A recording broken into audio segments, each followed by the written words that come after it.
This is TechVibe Radio. It's your front row seat to Pittsburgh's technology and innovation ecosystem. TechVibe is brought to you by the generous support of Compunetics at compunetics.com, Chorus Call at choruscall.com, Highmark at highmark.com, Huntington Bank at huntington.com, the Kindling Culture Agency at thekindlingagency.com, PNC Bank at pnc.com, Savior at savior.com, and Studio Me at studiomeproductions.com. TechVibe proudly broadcasts from the Huntington Bank studios. Let's get the show on the road. Good morning. So happy you got up super early in the morning to join me, Jonathan Kirsting, and Audrey Russo. We're from the Pittsburgh Tech Council, bringing you TechVibe because we love giving you a tour of the amazing stuff that is driving our technology industry. And Audrey, we are just off of what is probably one of the most amazing events the Tech Council has ever put on in our 40 plus Oh, I think you say that. We've had amazing stuff. Honestly, I couldn't be more proud of what we had just done this past week. It's like it's the intersection of all things. That's Mm-hmm. I mean, what we're It's talking tech, about. Yeah. builders. I can't wait to. We have Brian Kennedy in the house, and I'm really excited to have him here and talk about not only the conference, but really talk about the research that sort of set the table for this conference. In case you just joined us, we just had our PA Data Center and Energy Innovation Summit last week at the casino. More than 600 people showing up to learn about the opportunities and what is happening within all things data center and energy in the region. And this is the brainchild of our very own Brian Kennedy here at the Tech Council. Most people know him as BK, sometimes BK the Man, which is great to have you here, BK. So, dude. Especially if you're listening to me. Right? Exactly right, man. No, we were so excited because we used this event also as a platform to launch a study that we had just announced that really shows some of the impact of what energy and data centers have for our region. And I think when we got the results back, like our minds were a little blown in a good way. And so we're here to talk about what that means and for our listeners and how they can, really learn more about this and see where maybe their business could plug into this, right, Audrey? Oh yeah, absolutely. Well, where do we want to start? Yeah, you want to let's start. The Pennsylvania Data Center and Energy Innovation Summit is now behind us. Almost 600 people joined. Unfortunately, we had a waiting list, I think, of 60 people. And let's just use that as a jumping off point. Yeah. I've heard my entire career over and over that data centers don't create that many jobs. I've heard that from some of the smartest people that I look up to in Pittsburgh who tell me that data centers don't really create that many jobs. Why would they say that? And well, I think they believe it. I actually just to tell you, I really do. I think first of all, I think most of those people have never been in a data center who've said it.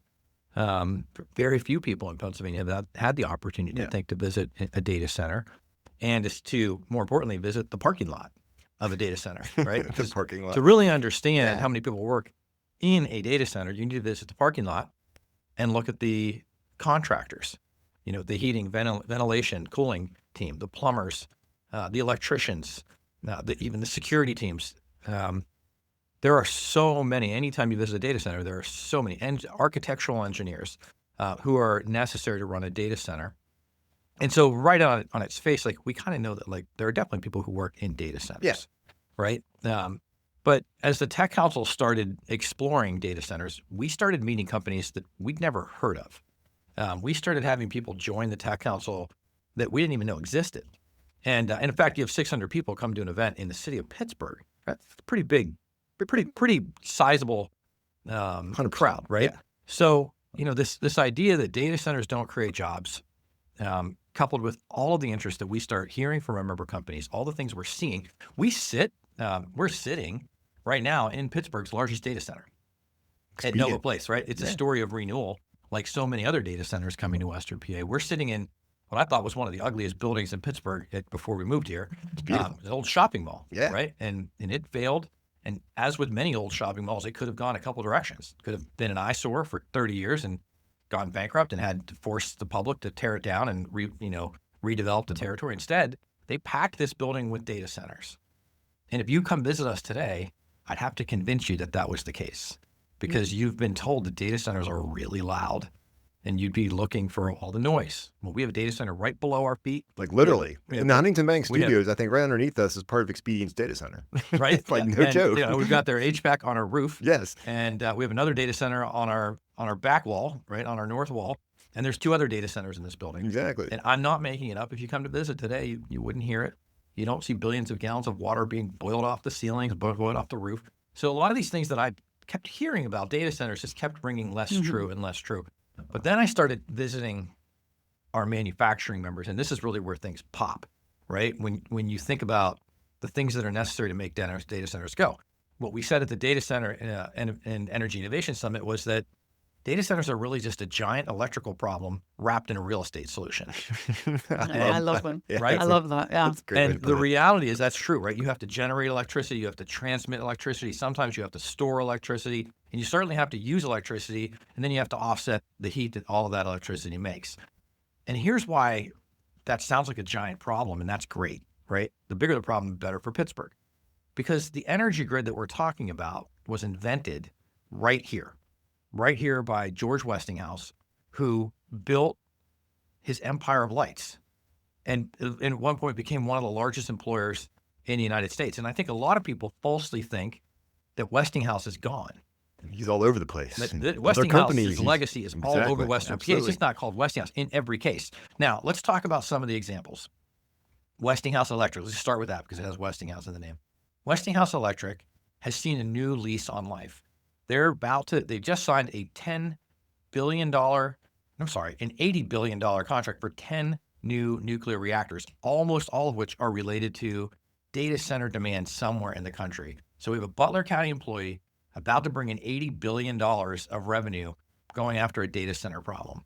Yeah. This is why we commissioned this study to really see what the impact is all about, right? So, So we started hearing these stories from similar companies like Mitsubishi Electric Power Products, MEPI, Emerson, who's next door to Westinghouse, from Hitachi Energy, even from EOS. We started hearing all of these stories about how these manufacturers are rushing to keep up with demand for products. Right. And we're like, well, these sound like data center jobs, right? They don't say data center factory above a company like Starline LeGrand in Washington County that has somewhere between 500 and 800 people working 3 shifts. The GE Vernova facility in Charleroi that they're building doesn't say data center factory, right? The team at Coherent in Saxonburg, Pennsylvania that just signed a $2 billion deal with NVIDIA, they don't have data center factory on their ceilings, but let's be clear.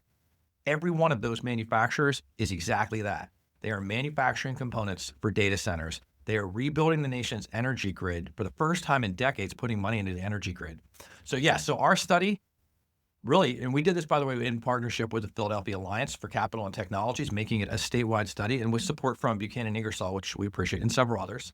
But our study really sought to quantify these what we call 3 legs of data center jobs. The first one is building and hosting them, like Northern Virginia. The second one is producing energy, and boy, do we do that. And the third one is about manufacturing the equipment that goes into them. Well, we got this 3-legged stool, which I think is very exciting that the study is going to reveal to us. But we got to take a quick break before we jump in. Yeah, we're going to jump more into it. I think it's a perfect breaking point. And this study is available at pghtech.org. And I really encourage everyone, Audrey, check it out. Don't go away. Don't go away. We'll be right back with Brian Kennedy here from the Pittsburgh Technology Council. And this is Jonathan Kirsting. And this is Audrey Russo. We'll be back after this quick break. Once again, pghtech.org. Studio Me Productions is a full-service video production company based in Pittsburgh.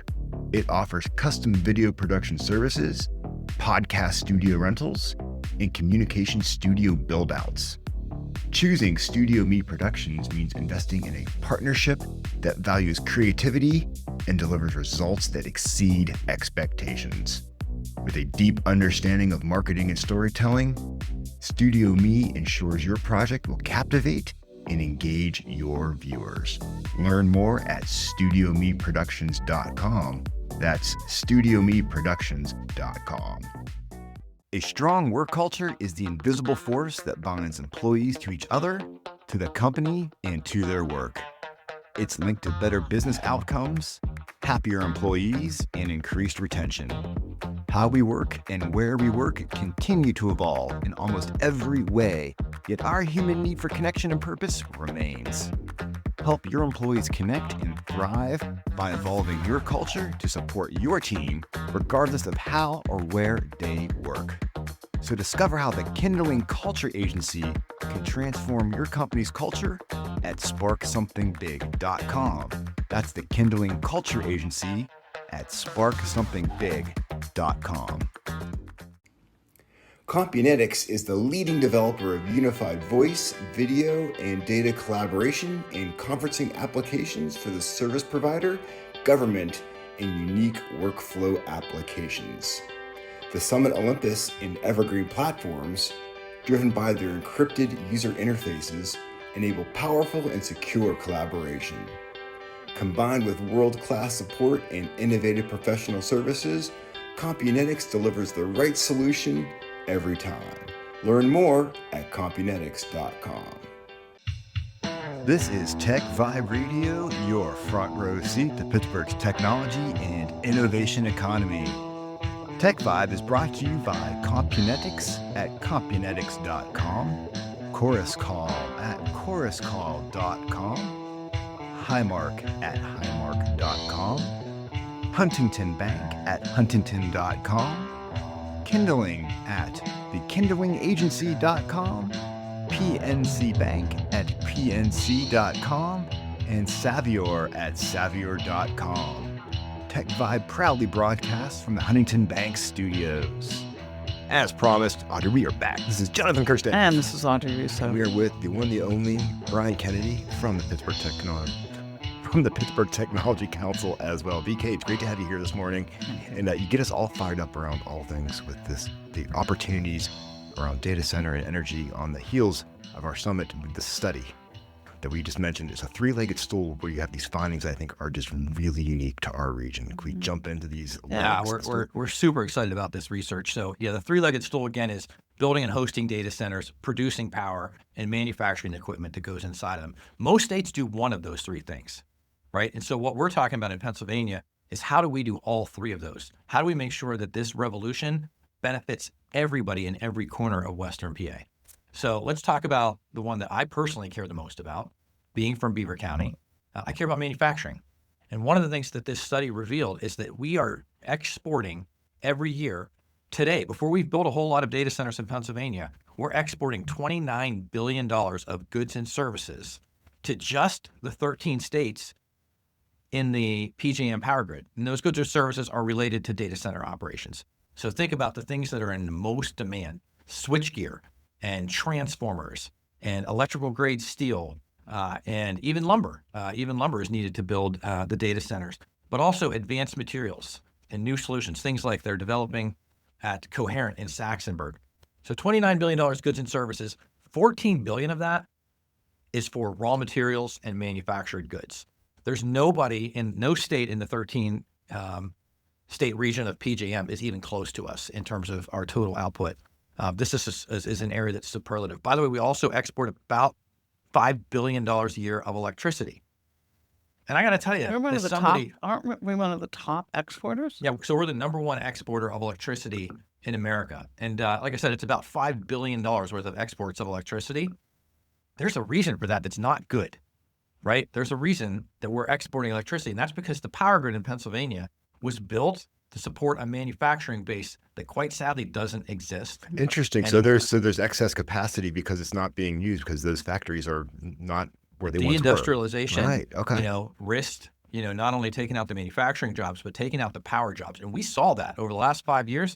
Those two nuclear power plants in Beaver County, where I'm from, they were set to shut down and never open again, right? And now they've been purchased by a company called Vistra, which is not only going to reopen them, but they're going to increase the capacity of electric output by 20%. And a lot of that's going to Meta a lot of that's as part of the deal they have with Meta. So, these are people in Shippingport, Pennsylvania, who saw the loss of the Bruce Mansfield site and all of those jobs, who were looking forward to the loss of the two nuclear facilities. There were never going to be commercial operators in Shippingport again. And now it's not only has got a nuclear power plant have a second lease on life, they've got aligned data centers looking at as much of a $10 billion data center to fill the jobs that were destroyed when Bruce Mansfield shut down. So we as a manufacturing state right here, and we've always been prepped and ready for that. So this didn't just happen overnight, right? So now all of a sudden we've got this proliferation of these data centers. talk about that. Talk about how well positioned we are. Those George Westinghouse companies that are still around, and all the related companies that manufacture related components for the grid, they've been around, but there haven't been massive investments in the energy grid. So they've been surviving. Today, they are thriving. And if I just point to just one county, Washington County, right, which there's a little bit of some controversy going on out there whether they want data centers or not. But let me tell you this, they're actually one of the biggest winners already in Pennsylvania in terms of data center jobs. They have 3 employers, just 3 that we can name, that have more than 1,000 people who are working in data center factories. Okay, folks, these are factories that are actually producing the components and such that are needed for data centers. And the components for the electric grid or for data centers that are absolutely in demand, where there's big waiting lists. And that's causing not only people to be hired, but new factories to be built in Washington County. I can right now, for the first time in 25 years that I've worked at the Tech Council, name more factories that are being built in Western PA than I can name that are closing in Western PA. And I probably think that a lot of people listening to this can relate to that, right? We can always point to people who are closing up shop. But can you name GE Vernova and Hitachi Energy and EOS and Mitsubishi Electric Power Products? They're all building new factories. All of that's happening. Those are all relative to data center jobs. I also want to tell you, there's a couple of Pittsburgh companies who've built new factories, but not in Pennsylvania.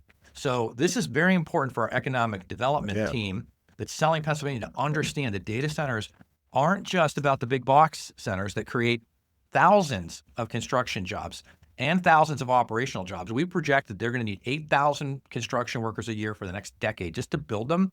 And at the end of the decade, we're going to need 8,000 people to staff the data center. So, you know what's so interesting in terms of people who talk about temporary jobs and permanent jobs? We're in this new world, right, where people don't necessarily stay in jobs for 5 years, 10 years. Right. And so I take issue when they talk, when the word is that data centers only create temporary jobs.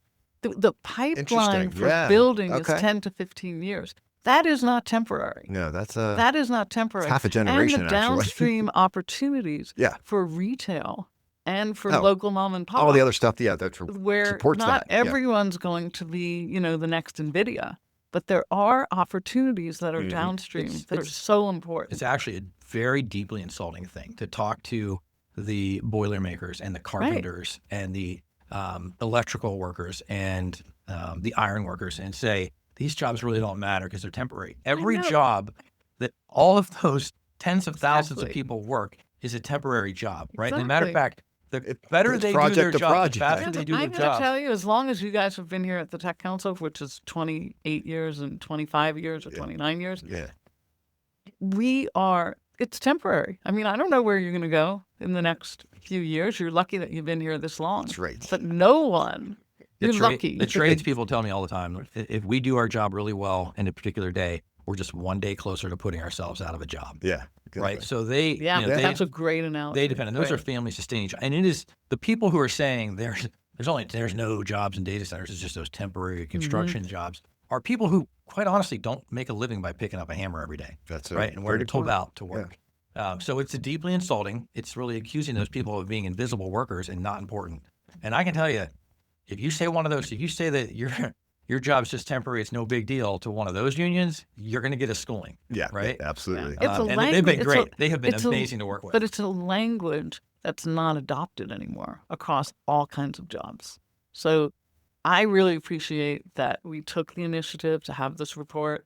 I love the fact that we are convening people that supposedly have been strange bedfellows for so long, and instead we have a united kind of front in terms of how we're going to address this. We don't want southwestern Pennsylvania and all of Pennsylvania in these rural communities not to have the tax base that these kinds of opportunities will be able to provide. We listen to people in these communities. Where do they get money for EMTs, school taxes, anything that you're talking about, infrastructure for police, for fire people. And these are the kinds of things that for the first time since I've lived in this region, that there might be a resurgence of some opportunity. It seems like it. And that's why I'm so happy that we have this study that just, it gives us something to look at. We see some direction around it. And I really encourage everyone, whether you're proponent, opponent, whatever it is, it's all about looking at the facts and looking at some common sense. And I think we have a nice chunk of that. through this study, and how cool to have partners like Buchanan, like Catalyst Connection, the DVIRC, and so forth to help us kind of get some of this this data out there. Because BK, you paint a really compelling story, not just with the numbers, but when you look at the people that are behind this, and like not counting these people as workers.